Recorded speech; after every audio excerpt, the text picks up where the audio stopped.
Good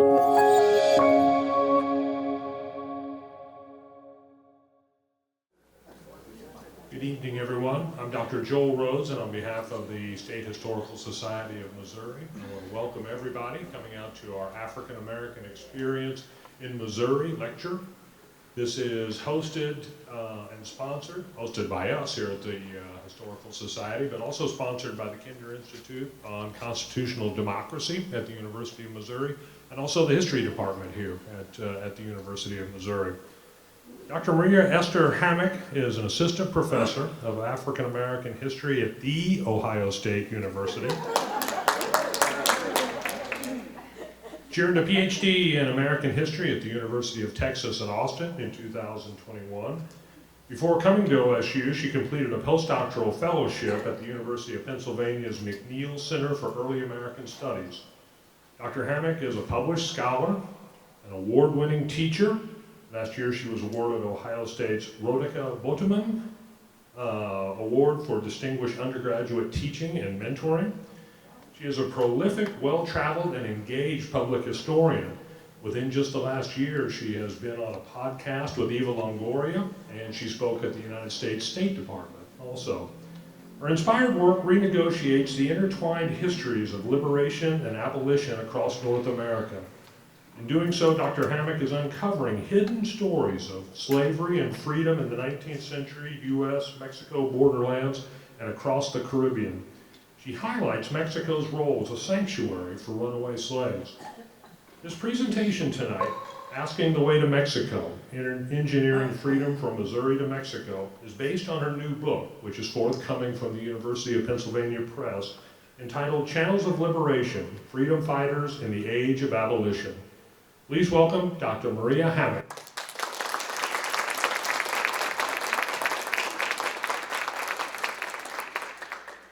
Thank you, Joel, for such a phenomenal introduction. It's truly a pleasure to be here with all of you. I have to thank Bridget, I don't know where you are, for making this happen, and to the State Historical Society of Missouri for hosting me and inviting me to be here. And thank you all of you for spending your Wednesday afternoon with me and listening to what I have to say, so I appreciate you. So today I will I will offer you context into how Missouri slavery connects to freedom in Mexico, or freedom processes in Mexico. And I will share some of the stories with you that I have been researching. But before that, I want to tell you how I came to do this work. I will start right off with this one question, just to set the stage. You all have heard of the Underground Railroad to Canada, right? Have you all heard about the Underground Railroad to Mexico? All right, so that's good, that's good. This is where I come in. So growing up, I also didn't hear or learn about the Underground Railroad to Mexico. Can you all hear me? Okay, all right. And so I'll tell you a little bit about how I came to do this work. So I was at a little institution called East Carolina University, and I was at that time finishing my undergraduate.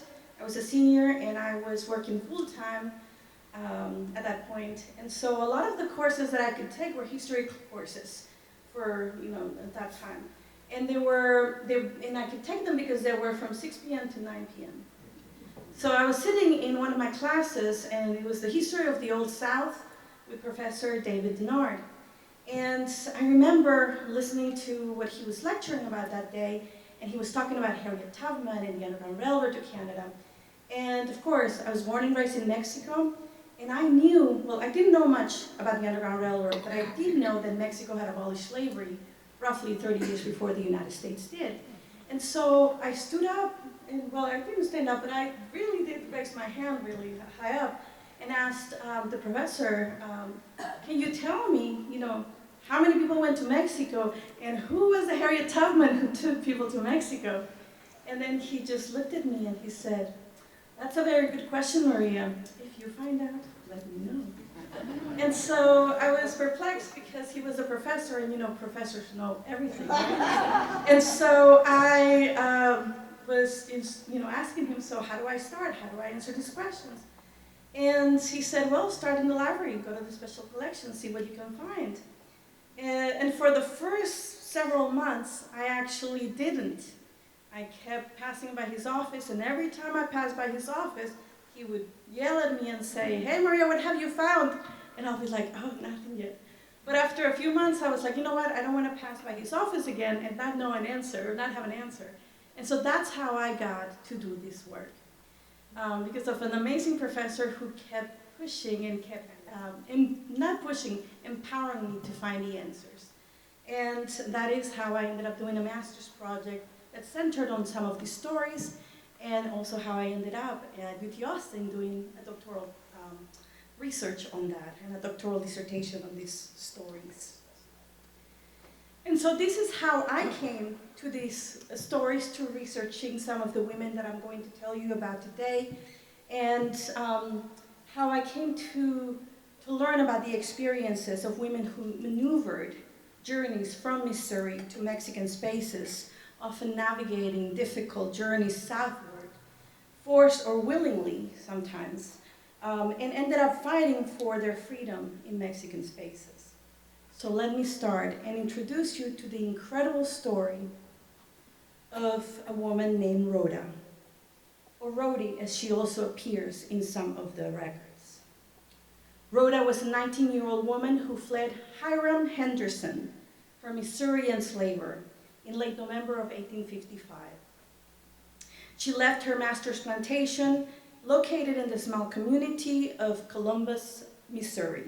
Anyone from Columbus, Missouri? This is located southwest of Richmond and northeast of Warsaw, somewhere in that area. And she made her way south, crossing a vast and dangerous territory that covered also Choctaw and Chickasaw, the Choctaw and Chickasaw nations. So the Fort Washita region that she crossed was one across which many people who were escaping from Missouri or Arkansas sometimes also often crossed. And we know this because very regularly many people were caught by Choctaw and Chickasaw people. And they often participated in the institution of slavery, so when they caught individuals running away from Missouri and Arkansas, they were often, would take them to Fort Washita and either return them to their enslavers or sell them back into slavery. So we do know that people were trying, but they were being caught in this area. So if people managed to cross this region, they made it to northern Texas. And in this area in northwest Dallas, this was an area north of Dallas, there was a space, there was this area where people often found safe havens, at least for a few days. Along this corridor, there were a series of natural caves along where today is, or present day is, Lake Grapevine. Anyone familiar with Lake Grapevine? So there's this natural caves were located in that area where runaway slaves were often could stop and hide or rest for a few days, and often just pass by undetected through those series of caves. And in this area there lived a woman named Lissy, a black woman named Lissy, who often tended to people she found hiding in those caves. So that's why we know about these caves. This woman, Lissy, as I had found out by speaking to her descendants, she would often carry water and food, and I'll tell you what one of her descendants told me. She would often carry water and food and then white pieces of cloth. And I was like, wait, why the pieces? She's like, I'll explain to you in a minute. So she told me that this was a story passed down to her by her mother and grandmother, etc. And so she said she would carry pieces of clothing because often she found that people hiding in the caves had bloody feet because they had been walking for so long. And so she would help them heal, and she would take them food when they were there. But Lissy's is another story for another day, or perhaps one that you can read when my book comes out. But back to Roda. Rhoda made her trek, and she did make it to the southern borderlands, to the Mexican frontier, likely along the trails of her own making that followed similar routes like the one highlighted there. It is, however, important to note that it is unclear exactly what route she undertook because of the clandestine nature of these movements. As she made her way, she certainly didn't want to be caught, she certainly didn't want to be followed, so she didn't really leave us any records telling us exactly where she stopped, right? And along the many routes she undertook, in some of the records that I have found, often it's remarked that she often was stopping and asking her way to Mexico. And with every step, she made it closer to freedom. So Rhoda, as a practice of safety too, she disguised herself as a man. So she disguised herself in men's clothing. But she was so young, or she was young and looking, that she looked like a boy, or so the reports tell us. So she passed as a young, and the reports, and I'm quoting, as a young yellow boy, according to the records. And this surely helped her navigate and pass some of the towns without calling much attention to herself. It is not clear if she found help along the way, or if she started her journey on her own at the beginning, but it is revealed in the records that once she reached Texas, there was a man with her. She was accompanied most of that way, most of the Texas way, by a white man, an American by the name of Peter Draish, who was described, and the records sometimes make me chuckle because he was described in several records as very, very old, with gray hair and a very long gray beard, although one of the records says that he was only 60 years old. So, I'm not sure why the emphasis on the very, very old. But most of the other records I found really stress that he was old. So, which points to how some records have certainly some biases and perspectives from those who wrote them. A lot of these records were written by the sheriffs, or people that were pursuing them, so you get the idea. And so Rhoda was very close to the southern border. She had crossed the Blanco River and had passed the town of Castroville in Medina County, Texas, which lies less than 100 miles from the border crossing into Mexico. And so that's the crossing she was trying to get to. And Castroville, perhaps she went along that area because Castroville had long been considered a safe haven because it was founded by a man named Lorenzo Castro and his children. The Castro patriarchs who arrived in Texas had hailed from England and were known to be anti-slavery. And they created that Castroville as a community, not necessarily as an abolitionist community, but as a community where all of them stood as anti-slavery, or they were anti-slavery. And so, and a lot of them did side with the Mexican troops during the Texas Rebellion of 1836. So perhaps, in the idea or the knowledge that people understood or had that this area may be safe. It is also not hard to conceive that across this region, Rhoda may have let her guard down at some point, or even at times felt a bit safe in this borderland, not only because there were anti-slavery advocates in Castroville, but because this area is mostly settled by German, or was settled at the time by German settlers, or German colonists. And so, historically, as we have come to understand or have come to be taught, German settlers have always, or were often, perceived as abolitionists, or at least were conceived or considered to stand as anti-slavery advocates too. So perhaps that's why Roda chose that area and that crossing to make it to Mexico.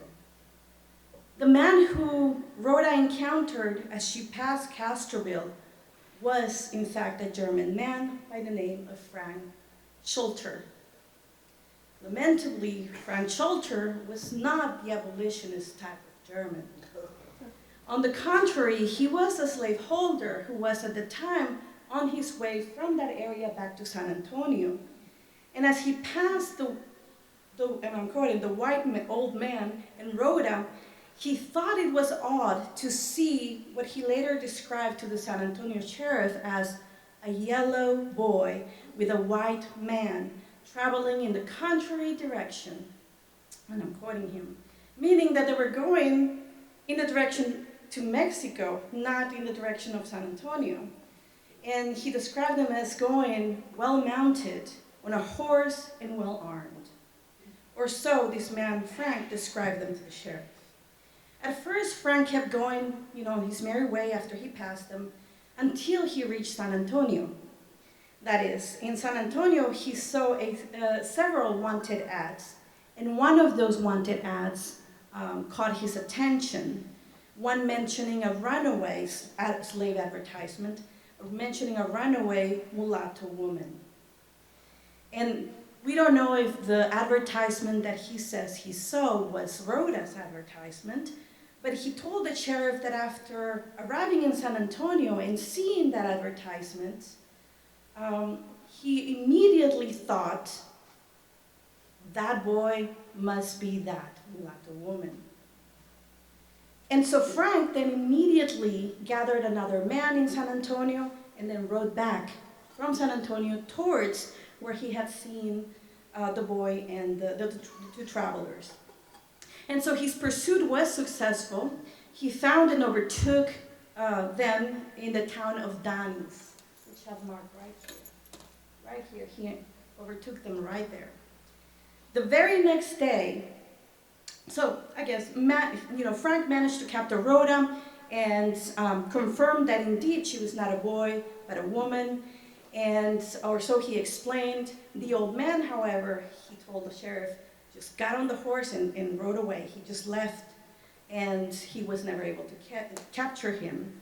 But he did take Roda to the San Antonio jail, where he lodged her there.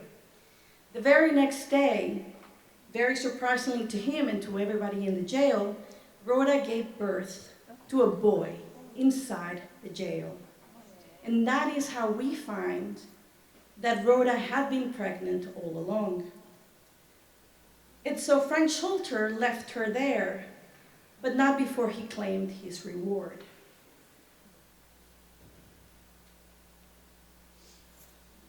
And this is part of Frank Schulter's testimony given to the sheriff too, where he is describing the incident.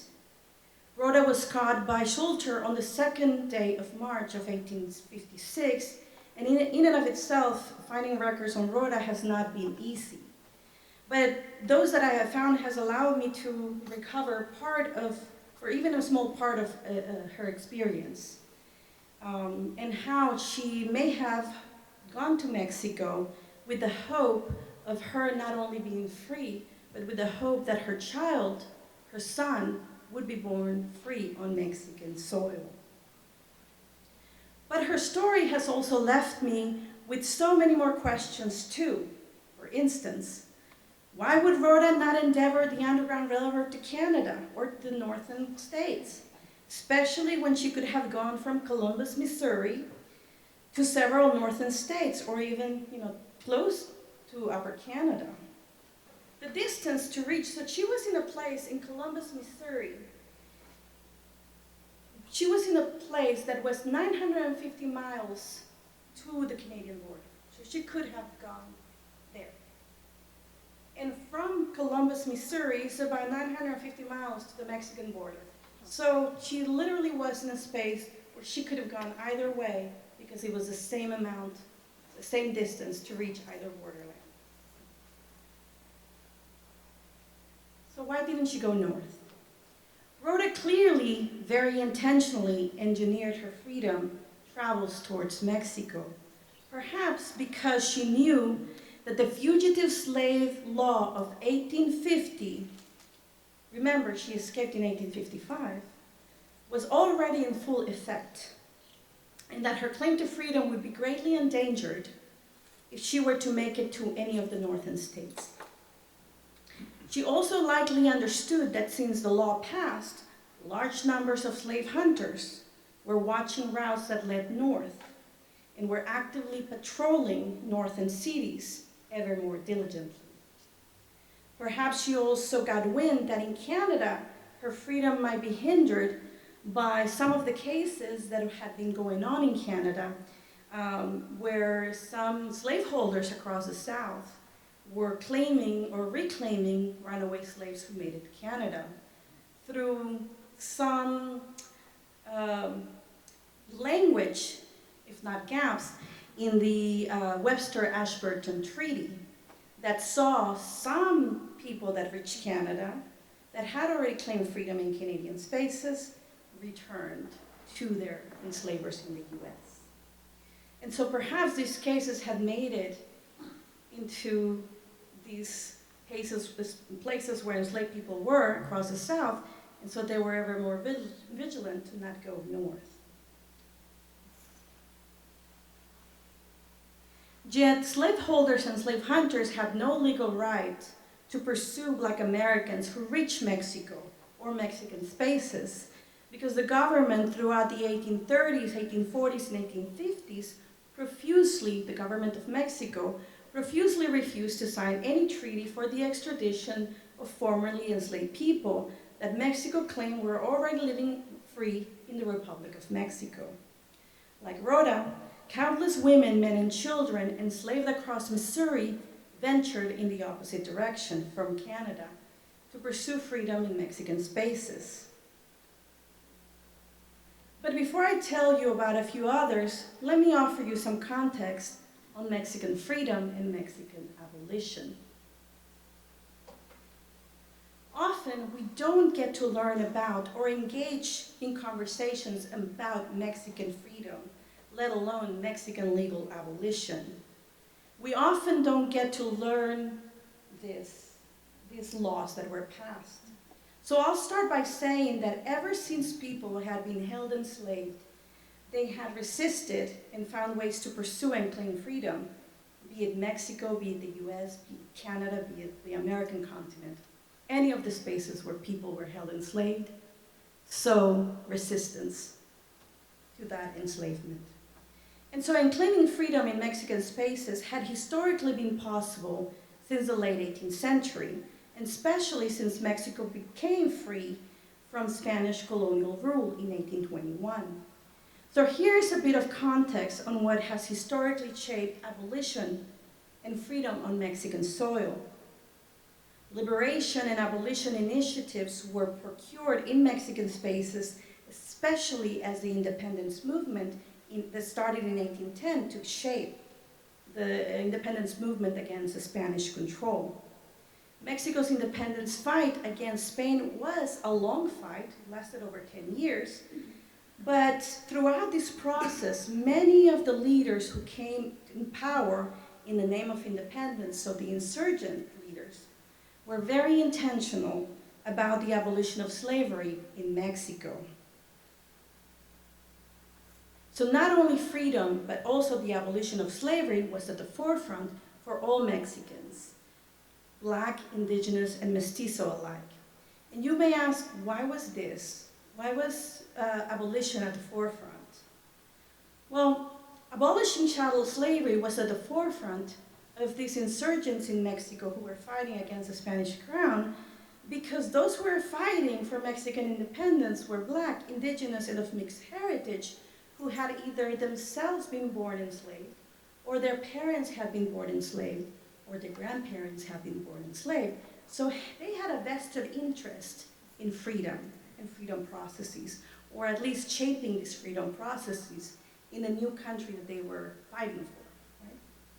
So these are some of the laws, and I'm not going to go into all of them, but this is just to give you an idea. And these are not all of the laws by any means, but these are some of the laws that starts to shape legal abolition in Mexico. Two laws that were passed that guaranteed not only freedom to all people in Mexico, that included Mexicans of African descent, but that included also citizenship. So throughout all these legal abolitions, citizenship is always brought up. It's always on the table. It's always being claimed, not just freedom. In 1821, the 1821 law stated that all inhabitants of Mexico, without distinction of being Europeans or Africans or Indians, are citizens with freedom to pursue their lives according to their own merits and virtues. And the 1822 law stated that no government document is to classify citizens by race or by racial origin.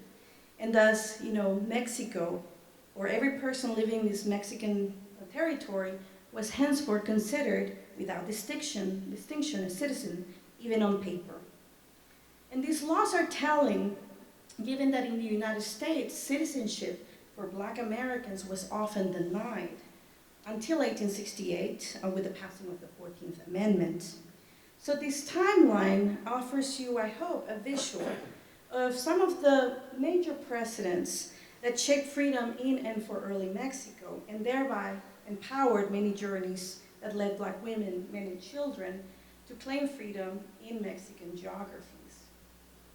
And so I do want to highlight that this law right here, in 1821, these two laws were issued as a means to end the colonial system of the castas that classified everybody by racial origin and had mostly enslaved Black people at the bottom without the ability to move, so without upward mobility. So that's intentionally what these laws were issued for, to get rid of that racial classification. And I wanted to know, and I always note this every time I have the opportunity, that here in the United States we've had one Black president, but in Mexico we had two Black presidents before the 1860s. We have Vicente Guerrero, who was the Afro-Mexican who abolished the institution of slavery in 1829, and who also was one of the leaders, was one of the insurgents that fought against Spain in our Mexican independence movement. And Juan Alvarez, who also was president in 1855. And so I should point to you this law right here in 1857. This is a key year for you in the United States, in our history here in the United States, particularly for Black Americans, but really for all Americans. The Dred Scott decision took citizenship officially off the table for Black Americans in this country as of March 6 of 1857. But by September of that same year in Mexico, September 15th of 1857, the Republic of Mexico amended its constitution to say that, and I'm quoting, well, that's the article. En la República todos nacen libres, los esclavos que pisan el territorio nacional recobran por ese solo hecho su libertad y tienen derecho a la protección de las leyes. So it says, in the Republic of Mexico, everyone is born free. The slaves who set foot on national territory regain, just by doing so, their freedom and therefore have the right to the full protection of our laws. The full protection of the laws included citizenship in Mexico. So this was, if not a clear testament of Mexico's commitment to freedom, perhaps it was a testament of the thousands of Black women, men, and children who regularly arrived in Mexican spaces from the United States to claim freedom. So numerous and frequent these requests were from from federal and state governments, but also from individuals. I have found individual requests, slaveholders requests in Mexico as well, asking for treaty, to enter into a treaty with Mexico for then, I'm quoting, for the devolution of runaway slaves already free in Mexico. The Mexican government was responding to this request saying, but they're already free in Mexico. We can't return any runaway slaves because they're free, they're not slaves anymore. And so the Mexican government consistently replied to these requests with, no, we're not going to sign a treaty. And the first request that I found was as early as 1826, and the last one was in the 1860, more or less. So they were consistently sending these requests. not by signing a treaty, but by refusing to capitulate to those pressures, and therefore adding it to the Constitution in 1857, that any slave who set foot on Mexican soil would not just gain their freedom, but be citizenship in Mexico too, situated Mexico, at least in many ways, as a safe haven, or as a freedom destination, if you will. Not a perfect freedom destination, because a lot of these laws, particularly 1857, were, and I have to note this, were not necessarily passed, out of the benevolence of the Mexican government's hearts. It was, a lot of these were passed as political back and forths with the United States. If you just think about the Dred Scott, this was just early in 1857, and by the fall Mexico had passed this. It was certainly a political move.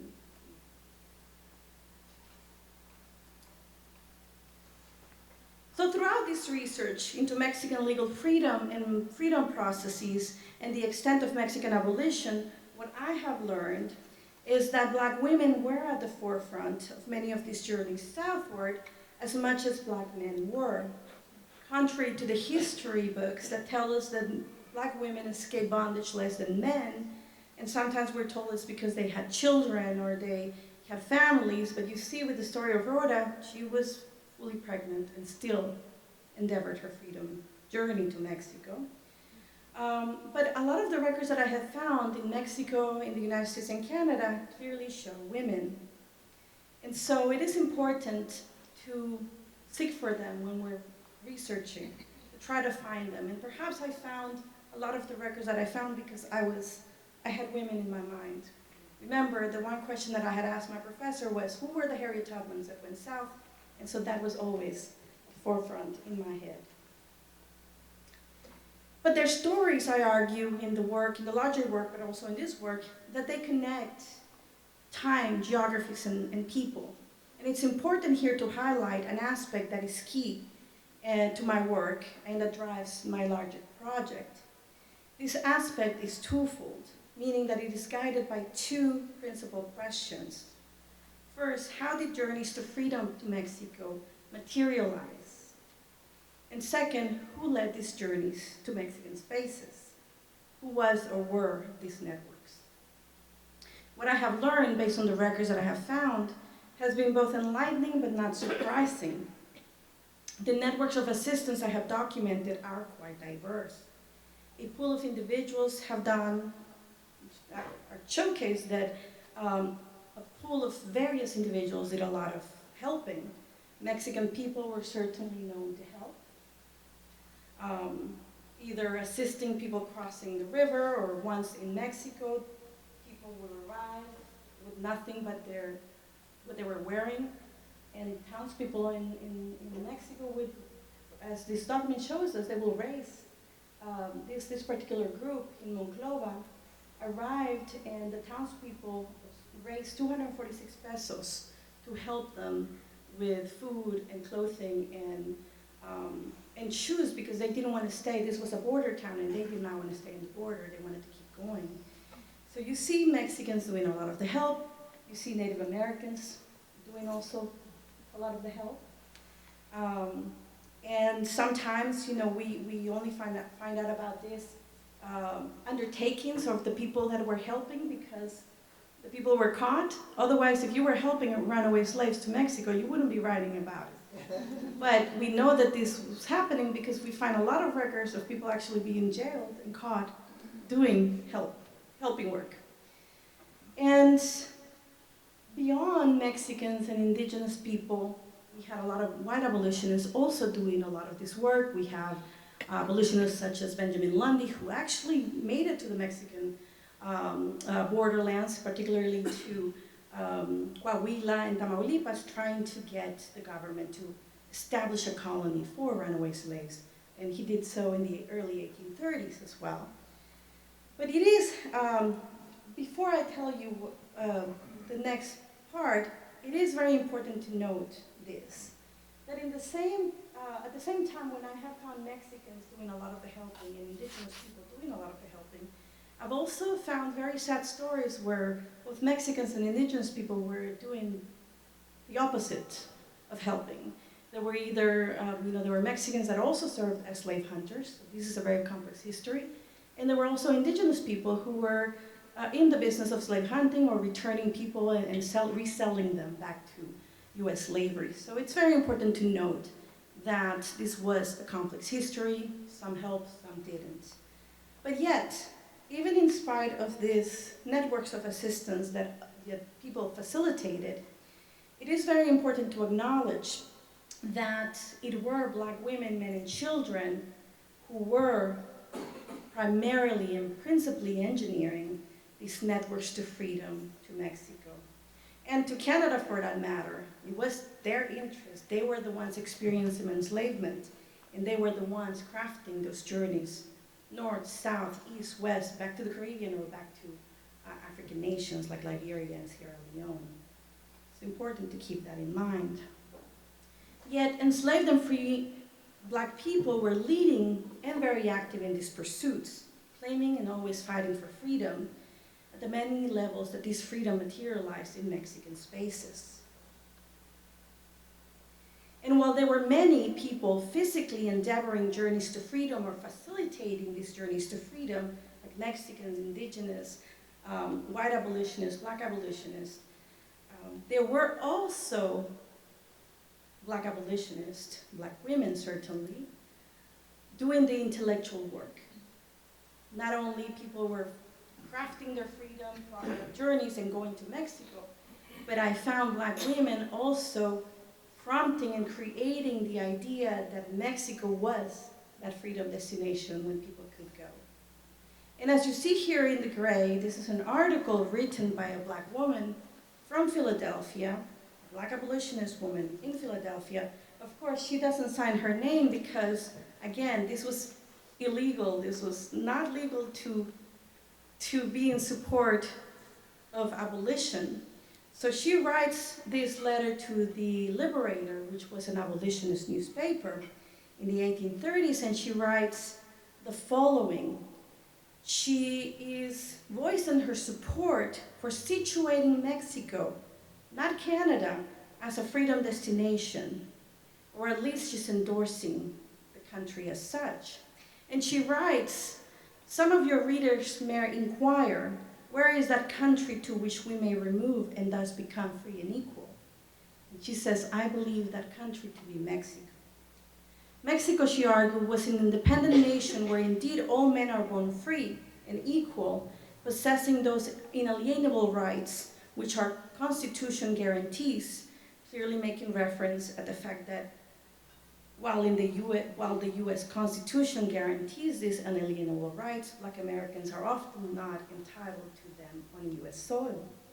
But she continues by stating that the prospects for Black people were far better, and I'm quoting, whereas in this country, the United States, she wrote, we are kept poor, and of course cannot aspire to anything more than what we have always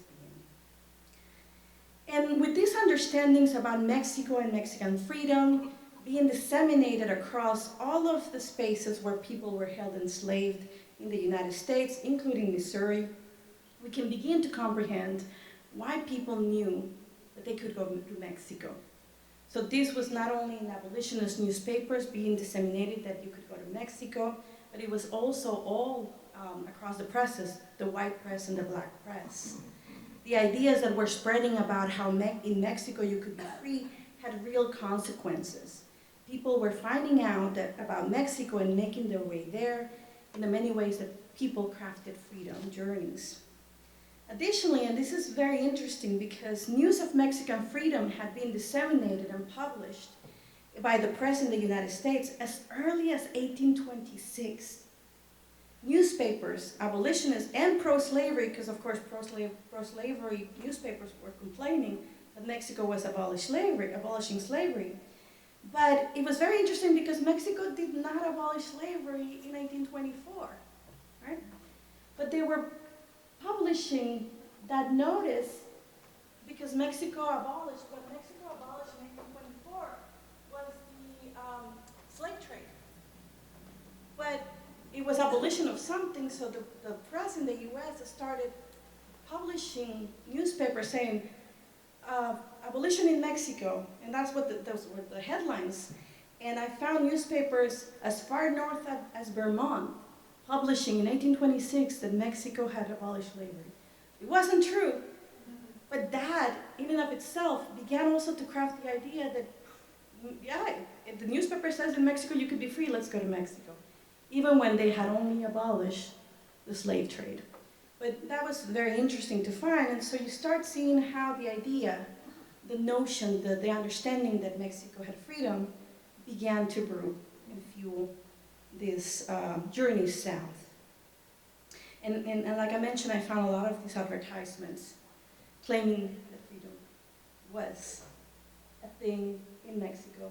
Although part of freedom, that was an abolitionist law in 1824, but not necessarily in and of itself abolishing slavery. In July of 1849, for instance, reports were published in Texas and Missouri about the problem of, for instance, thieves. And that was the title, thieves who were frequently taking enslaved people from Missouri and helping them to freedom. Many of these reports or advertisements of people being taken do refer to people being taken to the north, to Canada. Funny enough, I found people reporting that thieves were stealing slaves from Missouri and taking them to Illinois, and some of them that thieves were taking enslaved people from Missouri and taking them to Nebraska. And so I found all these records. But some of these reports, too, were talking about thieves that were taking people southward. One of these reports from 1849 explained that there was, and I'm quoting, an organized gang of white and black individuals who were running people from stations, I guess underground railroad stations, but the report only says stations, that extended, and I'm quoting, from Missouri to the Colorado River in Texas. If these reports were true or not, the idea was that there were people taking individuals that were enslaved in Missouri and taking them southward. The very next year, reports highlighted the story of a group who escaped in 1850. In the spring of 1850, 3 men held enslaved in the vicinity of Weston, Missouri. Anyone from Weston? Made their way out of the plantation of their enslavers with clear plans to go to California, or so the paper claimed. They too had carefully planned their escape, not just securing knapsacks with supplies, but certainly establishing connections with several allies who may have agreed to wait for them on the plains or carry them at some point or guiding them, from which they will then all embark together further towards California. Unfortunately, this group was caught and returned to their enslavers. California at this time seemed to be in the enslaved people's minds, particularly those who sought to be free, but also in the minds of the thousands of settlers who were moving from all across the South to California during the gold rush. So California was in the minds of people, not just free white people, but enslaved people. And it is important to know that people enslaved across the South began envisioning California as a place where they could claim freedom. And many were making their way there, or trying to. For instance, on the night of October 21st of 1854, another 3 men, who may or may not have been the same 3 men, I don't know, the records doesn't tell us, could have been, try again, or attempted to escape. They fled Missouri, and this group made it a little further. They made it all the way to New Mexico this time. The report issued by the Choctaw agency who caught them, that the men had been seen on horseback and very well armed too. The runaway slave advertisement for this group additionally offered that they were seen in the company of a woman who likely had offered them assistance, but nothing else is reported about who the woman was. The records that I have mined, I do see plenty of documentation of enslaved women, men and children escaping from Missouri and being caught in places like Texas or New Mexico, and a lot of them, as I mentioned earlier, were caught in native territory, and some even in Arkansas. And while this showcases that many did not make it to Mexico because they were caught, as Roda's case showed us, we also find that people who do make it, we do find people who make it and claim their freedom in places like California. And I do want to say that those that didn't make it are no less important in the work that I'm doing, because I argue that just the fact that they tried, even if they were caught and returned, they are still part of these stories of these underground railroads leading southward or southwest. So their stories also matter in our histories, to understand them, to disseminate their names, to understand their experiences. So, but let me briefly introduce you to this woman named Mary and her story, for example. We don't have a picture of Mary, but Mary arrived in California, and her story is a little different, but she arrives in California, not necessarily on her own volition, but she was taken there by her Missouri enslaver. So she was born enslaved in Missouri. She was taken to California in 1846. While she did not necessarily have much say in that journey to California, as soon as she reached California, Mary found out that under the laws of Mexican California in 1846, because it was still Mexican California, she could claim her freedom. And immediately, she petitioned the court in San Jose, California for her freedom. Mary became the first Black woman from the United States to sue for her freedom in Mexican California in 1846, or at least the first one I have found to actually win in the courts of Mexican California. And although she won, the Mexican California courts show us that she did have to reimburse her enslaver for all the expenses that he incurred in bringing her to California. So again, freedom had many levels. And Mary's story has long been hidden, and seldom do we learn about her, or her Missouri roots, or her lived experience in the state. I am still tracing Mary's story, and I hope that I'm able to learn a lot more about her early life here in Missouri. So there's a few archives that I still have to visit, as I told Bridget, here in Missouri, because I think there's a lot that I could find about her early life and to better contextualize her experience. So, but it's important to know that at least the first woman who reached California and fought for her freedom there was from Missouri. But because time is of the essence, and I want to conclude this talk in time to listen to all your questions and be able to have a discussion, I want to conclude with the story of one other foundational woman with ties to Missouri. One that I argue must be better known. A woman who I think that whenever we learn of Harriet Tubman and the work that Harriet Tubman did, we must also learn about her. And although the media has labeled her the Harriet Tubman of Texas, I think that her Missouri roots should also be acknowledged and better known, and I am still tracing those roots. But hers is very much also, as I argue, not just a Texas story or a Mexican story, it's a Missouri story as well. And her name was Sylvia Hector Weber. Before arriving in Texas, in what was then Mexican Texas, Sylvia had long served the Cryer family in the Missouri Territory. So this is before Missouri became Missouri.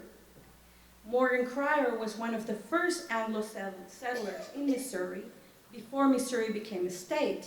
He had been a Revolutionary War hero who settled in a 20,000-acre plantation located along the Caddo River in Clark County, Missouri, or Missouri Territory. Anyone from Clark County? Yeah. There is little documentation of Sylvia's early life, but I have found this record of when Sylvia was sold for $500 to the Cryer family by a man named Silas McDaniel in the Missouri Territory, also from the Missouri Territory. Silas was also an early settler in Missouri. At 19 years old, Sylvia was, actually she was 12 years old when she was sold to the Cryer family for $500. And then when she was 19 years old, she was taken south from Missouri by Morgan Cryer's son, John Cryer, along with 5 other enslaved people that John Cryer, the son of Morgan, took with him to Mexican Texas. He was one of the early settlers of Mexican Texas to claim or to petition a land grant from the Mexican government to establish.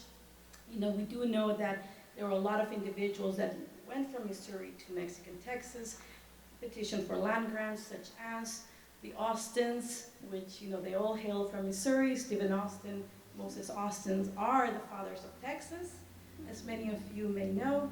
And so it is not surprising that, you know, that Morgan Cryer's son ended up going to Texas and taking Sylvia with him.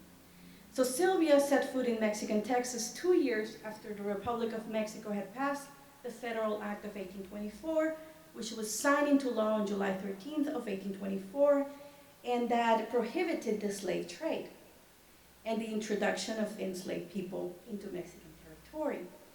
And it said, the law said, it prohibited any enslaved person into Mexican territory from any foreign country under any pretext. This was a measure implemented especially to prevent slaveholding settlers, Anglos who were coming in, from the United States from moving to Mexican Texas and bringing their enslaved property. The Federal Act of 1824, which I showed you earlier in the Mexican abolition timeline, I won't go back to that, also declared that all enslaved persons who are introduced from that day forward, from 1824 forward, contrary to this decree, will gain their full freedom as soon as they set foot on Mexican territory. Unfortunately, countless of enslaved women, men, and children were brought into Mexican Texas between 1824 and 1829 by slaveholders from the United States who were settling in Mexican Texas, particularly also many from Missouri, but they did not abide by Mexican laws. They never freed their enslaved people, and so Sylvia remained enslaved in spite of the Mexican laws. This is not necessarily just the enslavers' fault. It is their fault for not following Mexican law, but it's also the Mexican government's fault for not, following up, for not protecting, for not checking up, right? So nobody was checking who was coming in, and that was part of the problem.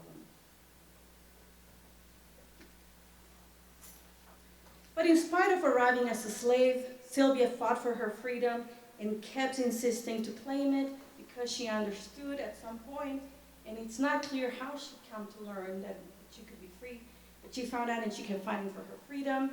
And by 1834, she had secured it. And I had the great luck of finding her freedom papers in one of the archives when I was doing research in 2018, and that is the first page of her freedom papers.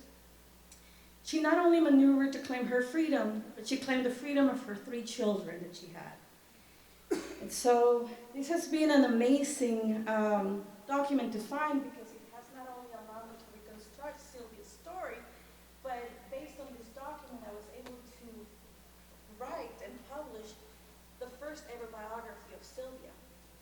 And when that biography was published, that her descendants reached out to me.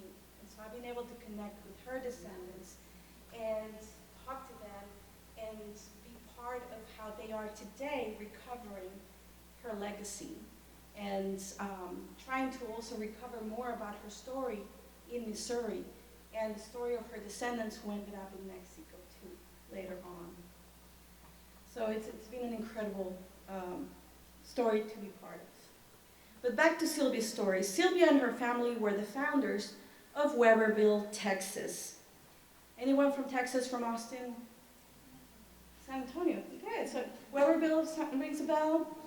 I know Robert did his PhD. I don't know if Robert's still here. A PhD at UT Austin. He probably knows exactly where I'm pointing to. So Weberville, Texas is located about 13 miles east of Austin, Texas, of present-day Austin, Texas. And that town still exists today. They lived there until the early 1850s, and from their ranch they assisted people to freedom. They had a ferry landing where they would take people along the Colorado River.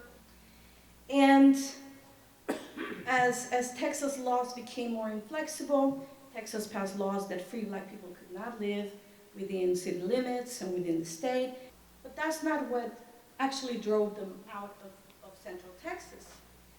What drove them out from Central Texas was that, remember Sylvia's former Missouri enslaver, John Cryer?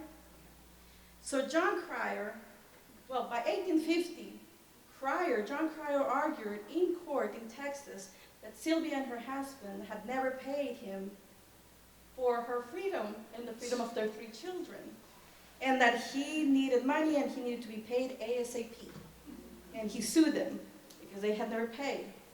But Cryer, as the Freedom Papers show, did not want to be paid with money or specie or gold or silver. He did not want that as payment. What he had asked as payment was 2 enslaved children. He wanted to be paid a boy that was a girl that was 3 years of age at the time, and a boy to be 2 years old at the time. That's what he wanted for payment. You can clearly see why someone who had been born enslaved like Sylvia would never want to pay that, right? So it was logical that she was not going to make that payment, and clearly by 1850 they hadn't paid. And so John Cryer sued them, and they went to court. So Sylvia and her husband ended up not paying, but because of the lawsuit and the debt that they had incurred since 1834, they ended up having to forfeit all of their land in Weberville. And that's why they ended up having to leave, because they literally went to court, they lost, they had to transfer all of the deed of Weberville to Cryer and move out. And it was very interesting because that same day, Cryer goes back to the court and ends up transferring all of of the land of Weberville back to someone that he owed. So he really needed the money because he was in debt and he needed to pay up. So, Sylvia and John ended up leaving and going further south, and they end up going all the way to Tamaulipas, Mexico, where they bought land. I mean, they weren't destitute, they still had money, and they moved and bought land in Mexico. And so from this area, they also bought land across. So they bought land in Mexico, but they also bought land here on the US side. And so they were going back and forth, and they continued helping people to freedom on the ferry they established right here, on the Hidalgo County, Texas. And so the cemetery's there. Sylvia's buried on the cemetery there, along with her husband and all of their children. They had 13 children. And Sylvia continued helping people to freedom until the Civil War breaks out. And of course, they were doing abolitionist work, and they were being labeled abolitionists and N-word stealers, and the Confederacy labeled them unionists. And of course, Sylvia ended up moving back to her house in Mexico because she kept going back and forth, but during the Civil War, she moved fully to Tamaulipas. Her husband and their 2 older children were working for the Union, and 2 of her children, the one that were working as spies, and they were caught by the Confederacy. So we know a lot of this because they were caught by the Confederacy, but they managed to escape, and then they just joined her in Mexico. So the story is exciting, but also very important to acknowledge and recognize that there were women like Sylvia doing a lot of the work that sometimes we only recognize a few women doing this work, when there were thousands of women like Harriet Tubman fighting for freedom and shaping liberation in North America. And I argue that Sylvia needs to be recognized in those histories. When we talk about Tubman and Sojourner Truth, we need to also talk about Sylvia and the work that she did to shape freedom in Mexican spaces, but also across the US-Mexico borderlands. And again, I would say that I argue that Sylvia is not just a Borderlands story or a Mexican story or a Texas story. It's also a Missouri story. It's a US story. And so we need to learn it and disseminate it and share it widely. Today, her descendants across Texas, as I mentioned, remain very committed to recovery of more of her life and to about recovering her legacy and sharing it. And they have established a nonprofit. They also have just recently established a small fund for anyone, any students to do research in Mexican archives on these histories, on Black histories, and people who went south. And so I invite you to look up the website. It's the Weber Family Preservation Project. And so that is what they're doing. And so now I invite you to ask any questions that you may have about these histories or the larger work. This is just some of the stories that I have found that really connect to Missouri, and I think that these are important to consider and understand and situate and really question the meaning of those stories to our larger histories and to our today. What can we learn from these stories? Thank you.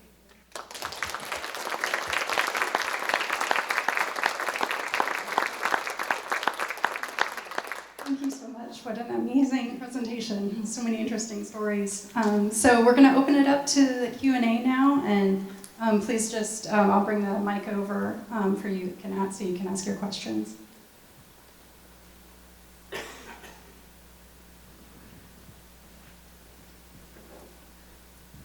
Any idea what happened to Rhoda at all? So I do have an idea. I do think I found her. So she was locked in the jail. She was separated from her child. They were both sold. And I found her. I haven't fully found documents that tell me with that certainty that she is the same woman, but I do think it's the same woman. She was, I think 10 years later, she was caught trying to run away again. So you see that she continued trying to be free. But after that, I think 10 years later, well actually not 10 years, this was 1856. I think it was like during the Civil War, maybe 1863 when I found her escaping. So, but beyond that, I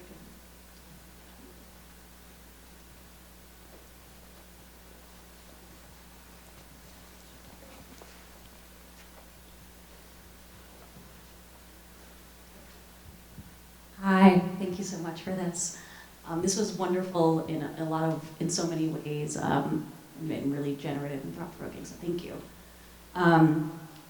Something that I was really struck by is the very pervasive, though unsurprising, deep awareness of legal affairs and current events that the enslaved people that you're talking about have. And so I'm really interested in kind of hearing just more about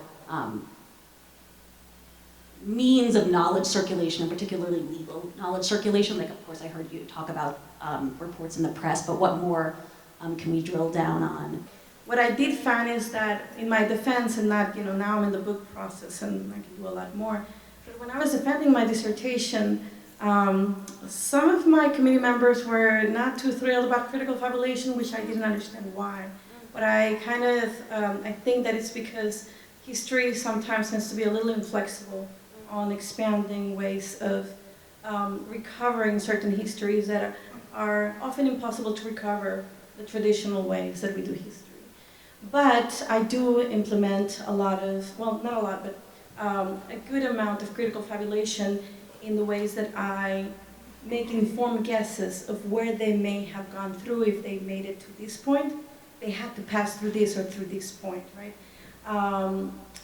In the same way that I situate, okay, if a lot of people were being caught in Choctaw and Chickasaw territory, and they were from, Missouri and Arkansas, that means that they were still trying to reach somewhere on that side.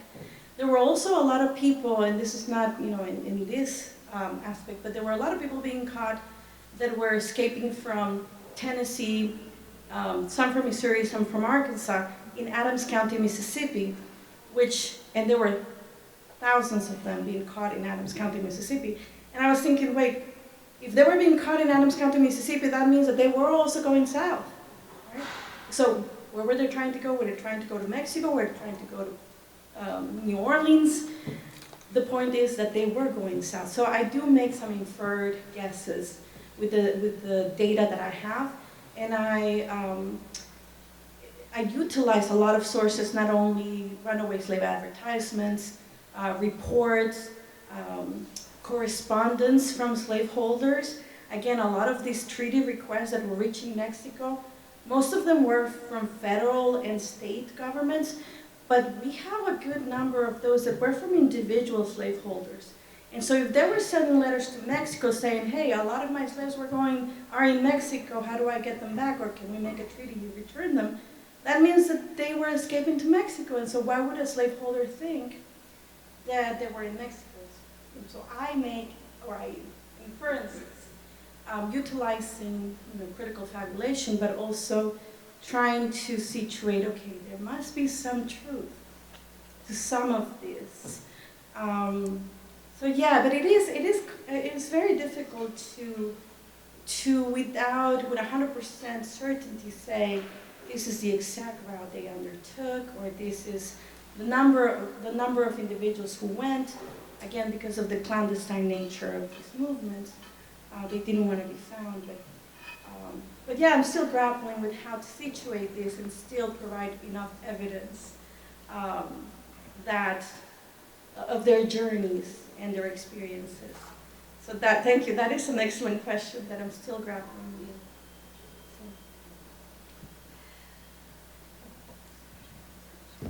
You got it first. No, you go ahead. I've got All right, three questions. Thank you. It's a fabulous amount of work that you've done, and it's an amazing story. It's right for a screenplay of some kind. Thank you. Were you able to glean the data about what was the population of slaves in Missouri in the, say, 1850s, and how many escaped? Is there any way to parse that? So there have been some studies. Again, the numbers are not I don't have the numbers with 100% certainty. I found out that there have been a lot of studies of slavery in Missouri, but very few studies have actually tabulated. But if you do have any works that I could use, please send them my way. And so it's very interesting that we talk about Missouri in American history, very much, but really we still don't know a lot about Missouri stories of slavery and freedom. And I think that, or I hope that this work can open more doors for more research and more access to the archives too, to get a lot of those numbers too. But if any of you know the numbers, send them, please share. Excellent question, though. I do need to do more research on that. Fascinating. The first one has to do with, I know that a lot of the indigenous people of Mexico who were running away from the Spanish went up to the Copper Canyon in the caves. And so I was just wondering if there was interaction between the people who were running away from enslavement and the groups of indigenous people who were moving to Copper Canyon. My second question has to do with, from the stuff that I've been reading, it looks like the majority of Black people in Mexico are centered around Veracruz, Oaxaca, in that region. And so I'm just wondering, have you seen anything about what happened to the people once they got there, where they filtered to? Because I know the people from Veracruz, they came from the Caribbean. And so do you just know what happened to them? And the third question has to do with whatever resources, a good place to start. So as of April, praise God, I just got permanent residency in Mexico. Oh, congratulations!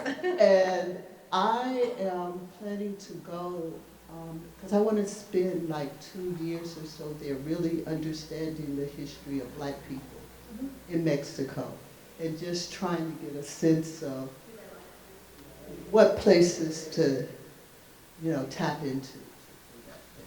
Excellent questions. So the first question about the Copper Canyon, I really don't know much about that. So I'm sure it's other incredible stories, but I don't know much. I don't have expertise on that. But if I do find out, I'll be happy to send some documents your way. The second question about, I think it's about the different places, Afro-Mexican spaces. So a lot of the times what is highlighted is Veracruz, right? Sometimes it's the Costa Chica on the Pacific coast, because these are the sites where the slave trade touched. So the largest number, and I'm not sure if everybody knows, but the largest number of enslaved people that were brought to the Americas through the transatlantic slave trade went to Brazil. The second largest went to Mexico. And it's not, the numbers that went to Brazil and Mexico are nothing compared to those that ended up in the United States. If we have a Brazilian is here, so people know this, but I didn't know this growing up. In Mexico, these are histories that are not taught, so unfortunately it's not taught. But beyond Veracruz and La Costa Chica, there's a lot of other spaces where Black Mexicans forged towns and created lives, and then married indigenous populations and became part of the mestizaje as well. That often mestizaje is situated in a way that it erases Blackness, but mestizaje on the ground could not have happened without Blackness. And so from Mexican culture, we have food, our ways of food, our ways of like cooking and music. It's very much anchored in our African roots, even when it's largely erased. But we found, for instance, I've been doing a lot of work in the Pacific, so I'm from Sinaloa, Mexico. And one of the things that I found out doing this work is that the first settlers of California, of places like San Diego and Los Angeles, were free Black Mexicans from the state of Sinaloa, from places like Mazatlan. Mazatlan today is a huge tourist destination. I don't know if anybody of you have been to Mazatlan, but Mazatlan's original name during the colonial period was Mazatlan de los Negros. So it was a free Black town. And at some point in the 18th century, the name, the de los Negros was dropped and it became just Mazatlan. So part of the erasures happened like that. But talking about the second diaspora, which is what most of my book is about, the diaspora that came from the United States, people that were enslaved in the United States or in places that were becoming US spaces. And that's the second diaspora that I'm covering, people that came in the 18th, late 18th and 19th. And I do have sort of expanded, our ideas of Blackness in Mexico. So we have Coahuila, we have Tamaulipas, we have Mexico City, we have Chihuahua, even California, talking about Mary allows us to situate people that are reaching Mexican California too. We have another woman that is featured in my book is a woman named Hannah, who was the first Black woman to arrive in Mexican Tucson, because Tucson was still, even after the Gadsden Purchase, Tucson was still part of Mexico until the Gadsden Purchase. So even after the Mexican-American War, and so Hannah reached there. So a lot of these histories we don't know, but they still shape these Black communities that emerged in those spaces. And so it allows us to expand our understanding of Blackness in Mexico and where these communities were formed and were created and how they merged into the Mexican society. For instance, a lot of Sylvia's children, they grew up and most of them ended up staying in Mexico. So Sylvia's grandchildren, I think that was second generation, yeah, I think. So Sylvia's grandchildren began to identify as Mexican. And it's not like they forgot, but they were growing up in Mexico, they spoke Spanish. And so even those that came to Texas, they still, thought of themselves as Mexican. And so it's easy to lose or for those identities to become envoys of erasure, even unintentionally perhaps. But yeah, so there's more of where people went, where people established. There's a Nacimiento de los Negros in Coahuila that is very much an Afro-Indigenous Mexican town. But yes. And the third question, remind me because I forget. And I can go on for hours, so. Okay, thank you. But you can email me, I'm happy to answer it. Hi, this was fantastic. Thank you so much. And I have actually so many questions, but I think I would ask specifically, given the history that was emphasizing these ideas of freedom and not being associated with race or racial identity, and then having 2 Black presidents. I had only known about Vicente Guerrero, but I hadn't known about Alvarez. I'm wondering, what do you think is part of then Mexico's kind of, unfortunately, like erasure of Black history, and like given the number of folks that were in the country and like this clear historical legislative effort? Because as a geographer, I've looked into this like from a census perspective, and we know how it's taken a long time to even get, the category for Black people to be included on the Mexican census. So I'm wondering what your thoughts are on that. And thank you so much for a great talk. Thank you. No, excellent question, because these are the same questions that I had when I started doing this research.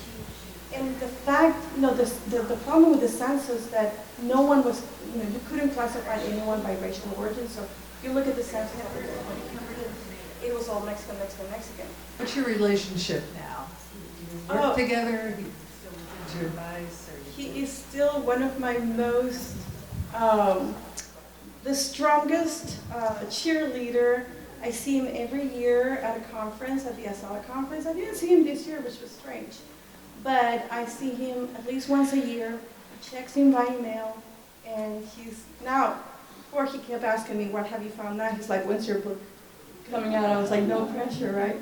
But yeah, he's still part of my journey. Another round of applause.